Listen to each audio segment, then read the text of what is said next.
Drama की शुरुआत होती है यूनबोम से, जो एक स्कूल में टीचर है। वह क्लास में पढ़ा रही होती है, तब एक लेडी आती है और पूरे क्लास के सामने उसे जोरदार थप्पड़ मार देती है। उसी पल उसकी आंख खुल जाती है। यह सब बस उसका बुरा सपना था, लेकिन सपने में जो हुआ वही कभी उसके साथ सच में भी हो चुका है। इसलिए याद आते ही उसके हाथ कांपने लगते हैं। वह खुद को पकड़कर शांत करने की कोशिश करती है और मन ही मन बड़बड़ाती है कि इतने समय से यही सपना देख रही है, अब तक तो आदत पड़ जानी चाहिए थी। कुछ देर बाद वह स्कूल जाने के लिए तैयार होती है। तैयार होते हुए खुद से ही कहती है, एक और डिप्रेसिंग दिन, मुस्कुराना नहीं, खुश नहीं होना, तुम कर सकती हो। स्कूल पहुंचते ही उसे टीचर्स के बीच अपने बारे में हो रही बातें सुनाई देती हैं। कोई कह रहा होता है कि यूनबॉम को स्कूल में आए 1 साल हो गया, पर उसने कभी ठीक से बात नहीं की। कोई कहता है कि वह हमेशा बोझिल रंग पहनती है और गुमसुम सी रहती है। यूनबॉम मन ही मन सोचती है, मैं ऐसी ही हूँ, ऐसे ही रहना चाहती हूँ। कभी वह बिल्कुल अलग थी, हंसमुख, बातूनी, मजाक करने वाली और अपने पुराने स्कूल में बेहद पॉपुलर। लेकिन अब वह किसी से नजर मिलने तक से बचती है। अचानक पीछे से टीचर्स उसे गुड मॉर्निंग कहते हैं और वह बस सिर हिलाकर आगे बढ़ जाती है। तब सामने से स्कूल का टॉप स्टूडेंट और सबसे लोकप्रिय लड़का हान ग्योल आता है। वह गुड मॉर्निंग बोलकर एक टीचर को अपने साथ बात करने ले जाता है। यूनबॉम चुपचाप अपना रास्ता पकड़ लेती है। स्कूल के प्रिंसिपल सब टीचर्स को बताते हैं कि मिड टर्म एग्जाम शुरू होने वाले हैं, इसलिए अब टीचर्स ऑफिस में बच्चों का आना बंद कर दिया जाएगा ताकि क्वेश्चन पेपर लीक न हो। तभी तेज हवा खिड़की से अंदर आने लगती है और एक मैडम खिड़की बंद करने जाती है, लेकिन बाहर देखकर चीख पड़ती है, इमरजेंसी। सारे टीचर घबराकर खिड़की के पास आ जाते हैं। यूनबॉम भी जाकर देखती है, एक आदमी स्कूल की तरफ तेजी से आ रहा होता है। इतनी ठंड में उसने सिर्फ एक पतली सी टी शर्ट पहनी होती है और उसके हाथ पर ड्रैगन का टैटू बना होता है। टीचर्स अचानक डर जाते हैं और ऑफिस का दरवाजा बंद कर लेते हैं। कोई गमला पकड़ लेता है, कोई कुर्सी के पीछे छिप जाता है। यूनबॉम को समझ नहीं आता कि सब लोग इतने घबराए क्यों हैं। वह आदमी दरवाजा धक्का देकर इतनी जोर से पुश करता है कि कुंडी टूट जाती है और दरवाजा खुल जाता है। अंदर घुसते ही टीचर डर से सामने आ जाते हैं। तब पता चलता है कि वह आदमी असल में हान ग्योल का अभिभावक सियोन जेग्यू है। यूनबॉम उसे देखकर हैरान रह जाती है। जेग्यू कहता है कि उसे मिस्टर हंग से बात करनी है। हान ग्योल को इस साल परिवार सेवा अवार्ड मिलने वाला था, लेकिन उसे कैंसिल कर दिया गया और किसी ने यह बात कह दी कि जिनके माता पिता नहीं होते उन्हें यह अवार्ड नहीं दिया जाता। यह सुनकर वह यहाँ आया है। प्रिंसिपल बात संभालने की कोशिश करता है, लेकिन जेग्यू उसका हाथ पकड़कर गुस्से में पूछता है, तुम लोग फीमेल टीचर से कॉफी बनवाते हो क्या? वह खुद कॉफी बनाने चला जाता है, लेकिन उसकी नजर अचानक यूनबॉम पर टिक जाती है। वह उसके पास आता है, उसे ध्यान से देखता है और धीमे से कहता है, हे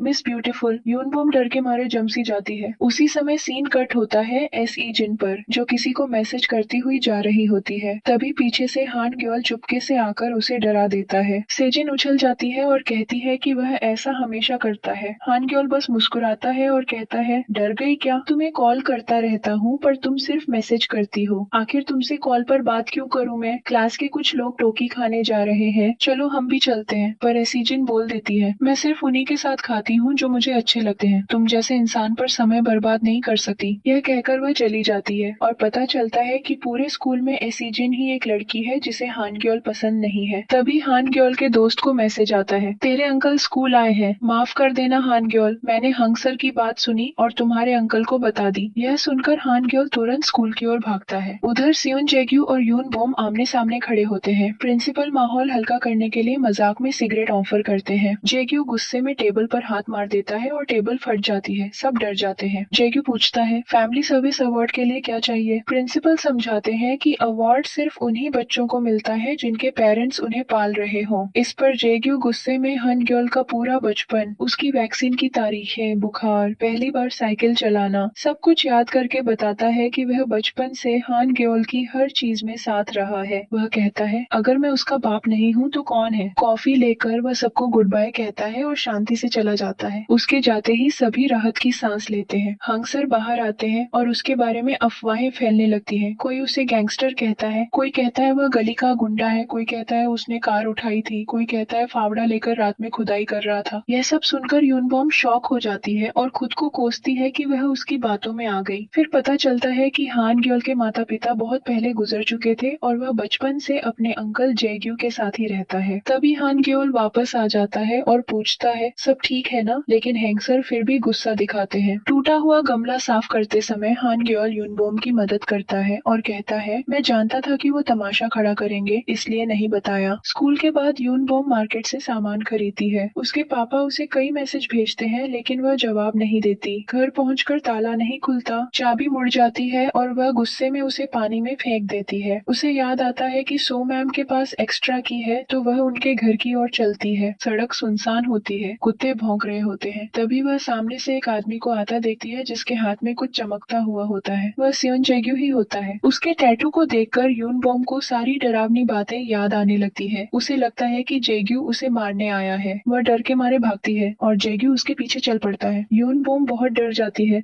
तो वह जल्दी से पुलिस को कॉल करने लगती है, लेकिन तभी सियोन जेग्यू उसके करीब आ जाता है और उसकी पीठ में कुछ चुभाता है। डर के मारे यूनबॉम रुक जाती है और फोन गिर जाता है। जेग्यू फोन उठाकर देखता है, ओह तो पुलिस को बुला रही थी। यूनबॉम घबराकर बोलती है, कृपया मुझे मत मारिए, अगर मैं मर गई तो मेरे फ्यूनरल पर कोई नहीं आएगा। मेरे पेरेंट्स से भी रिश्ते टूट चुके हैं। जेग्यू चौंक कर पूछता है, कौन सा हथियार, कौन सी गली, तू इसकी बात कर रही है? और वह 30 सेंटीमीटर का चिकन टिक्का निकालता है। यूनबॉम शॉक्ड, ओह ये मैंने सोचा ही नहीं था। टैटू और ये हाथ में देखकर डर गई थी। जेग्यू अपना टैटू रगड़कर दिखाता है, ये असली नहीं है, पेट्रोल पंप वाले ने दिया था, गिफ्ट है, फेंक नहीं सकता। यूनबॉम कहती है, मैं अभी अभी सोल से शिफ्ट हुई हूँ इसलिए पता नहीं था। वह जाने लगती है पर जेग्यू पूछता है, तुम यहाँ रहती हो क्या? सावधान रहना, बाहर खतरा है। वह बताती है कि उसके घर का ताला नहीं खुल रहा। जेग्यू ताला चेक करने लगता है। यूनबॉम मना करती है पर वह पीछे हटकर दरवाजा तोड़ने ही वाला होता है। वह घबराकर बोलती है, प्लीज ऐसा मत करो, ये मेरा घर नहीं किराए का है। जेग्यू उसकी नहीं सुनता और दौड़कर गेट की तरफ जाता है, लेकिन दरवाजा नहीं तोड़ता बल्कि दीवार कूदकर अंदर जाता है और अंदर से गेट खोल देता है। यूनबॉम हैरान रह जाती है। वह कहता है, ठीक है मैं चलता हूँ, नहीं तो ये बेचारा चिकन टिक्का ठंडा हो जाएगा। याद रखना, गलती की कीमत चुकानी पड़ती है। टाइम देखते ही वह जल्दी से निकल जाता है। जेग्यू के घर में ढेर सारे अवार्ड्स और ट्रॉफीज रखी होती है जो हानग्योल ने जीते हैं। जेग्यू घर आता है और हानग्योल को चिकन टिक्का देता है, उसका फेवरेट। जेग्यू एक अवार्ड साफ करता है और फिलिप पूछता है, बॉस वो तो अभी साफ किया था। अवार्ड पर लिखा होता है फैमिली सर्विस अवार्ड और जेग्यू फक्र से कहता है, यह मेरा फेवरेट है। वह फिर पूछता है, क्लास टीचर का नाम क्या है? हानग्योल जवाब देता है, यूनबॉम, वो सोल की है। हानग्योल कहता है, अंकल आप स्कूल की टेंशन मत लो, मैं संभाल लूंगा। जेग्यू उल्टा कहता है, जब तू मत लो बोलता है तभी मेरी टेंशन बढ़ती है। अगर मैं तेरी टेंशन नहीं लूंगा तो क्या फायदा, तेरे अवार्ड्स किस मुंह से लूंगा फिर? हानग्योल हंसते हुए कहता है, ठीक है आज से सब बताऊंगा। जेग्यू डांटते हुए, बता देना वरना जिंदा गाड़ दूंगा। हानग्योल कचरा फेंकने जाता है और फिलिप पूछता है, बॉस क्या पुलिस ने आपको आज पकड़ा था? जेग्यू हंसकर कहता है, नहीं आज तो मैंने पुलिस को इग्नोर किया, वह मुझे पहचान नहीं पाए। फिर वह धीरे से कहता है, स्प्रिंग आ गया है, फ्लावर्स खिल रहे हैं। फिलिप याद दिलाता है, पर आपको स्प्रिंग पसंद नहीं, खुजली करती है। जेग्यू हल्की मुस्कान के साथ, हाँ पर अब अच्छा लगने लगा है। 2 हफ्ते बीत जाते हैं, एग्जाम्स खत्म हो चुके हैं और रिजल्ट बांटे जाते हैं। अब यूनबॉम को पेरेंट्स से मीटिंग करनी है जिससे वह परेशान होती है। दाहन और मिनगुक के पेरेंट्स इसी स्कूल में टीचर होते हैं। सेजिन के पेरेंट्स गवर्नर हैं। सेजिन अपना रिजल्ट देखती है, वह सेकंड आई है और फर्स्ट हमेशा की तरह हानग्योल ही है। हानग्योल को देखते ही यूनबॉम याद करती है, उसके अंकल ने तो कहा था कि कीमत चुकानी पड़ेगी। वह बच्चों से कहती है, एग्जाम्स खत्म हो चुके हैं, अब पेरेंट टीचर मीटिंग होनी है। यूनबॉम क्लास से कहती है कि वह सभी पेरेंट्स को कॉल करेगी। इसी में कोई कह देता है, हानग्योल के पेरेंट्स तो आ नहीं सकते। यह सुनकर हानग्योल हल्का सा उदास होता है लेकिन मुस्कान के साथ इग्नोर कर देता है। क्लास के बाद एसीजिन यूनबॉम के पास आती है और मीटिंग टालने की रिक्वेस्ट करती है। वह बहाने बनाती है कि उसके पेरेंट्स इलेक्शन में बिजी है। यूनबॉम कहती है कि वह अलग से समय दे देगी। जाते जाते सीजिन कह देती है, आपको तो पता है ना पेरेंट्स की पावर कैसे यूज करनी है। यह सुनकर यूनबॉम रुक जाती है। उसे समझ नहीं आता सेजिन को उसके पास्ट के बारे में कैसे पता चला। टीचर्स ऑफिस में यूनबॉम सभी पेरेंट्स को कॉल कर लेती है, बस सियोन जेग्यू ही बचता है। वह कॉल करने से डरती है। तभी एक टीचर बोलता है, हाँ उसे जितना हो सके टालिए। लेकिन बाकी टीचर्स कहते हैं, यूनबॉम सोल में 6 साल काम कर चुकी है, इतना नहीं डरती। जिसे डर नहीं लगता उससे मीटिंग क्यों टालेगी। तभी मिस्टर हंग घायल हाथ दिखाते हैं और कहते हैं, ये निशान जेजियो ने दिया था, बड़ा शीशा घुसा दिया था। फीमेल टीचर्स थी इसलिए बच गया, अकेले मिलता तो पता नहीं क्या करता। दूसरे टीचर बोलते हैं, गुंडा है तो क्या, अपने बच्चे की क्लास टीचर को थोड़ी मारेगा। सब यूनबॉम को मोटिवेट करते हैं, आज ही कॉल करो नहीं तो हमेशा डरती रहोगी। सीन कट होता है सियोन जेग्यू पर, जो अपने पंटरों के साथ एक रेस्टोरेंट में घुसता है। रेस्टोरेंट की मालकिन डर जाती है, सोचती है पैसे लेने आए हैं, पर जेग्यू पूछता है टोकी कितना बचा है और सब बैठकर मजे से खाना शुरू कर देते हैं। तभी उसे अननोन कॉल आता है। हेलो, डरते हुए यूनबॉम कहती है, मैं हानग्योल की क्लास टीचर यूनबॉम बोल रही हूँ। ये पूछना था कि आप पीटीए पीएम के लिए कब आ सकते हैं? जेग्यू तुरंत बोलता है, मैं अभी आ रहा हूँ, दौड़कर। यह सुनते ही पूरे स्कूल में अफरा तफरी मच जाती है। टीचर बैग लेकर घर भाग जाते हैं। यूनबोम घबरा जाती है और जल्दी से कहती है, नहीं नहीं, अभी नहीं आना, मीटिंग तो काउंसलिंग रिपोर्ट के बाद होनी है। जेग्यू ठहर कर पूछता है, तो कब आऊँ? यूनबोम कहती है, मंडे 4 PM। वह मान जाता है। सो मैम कहती है, यून मैम तैयार रहिए, अभी सिर्फ आधा साल हुआ है, अगर उसे झेलना है तो उसे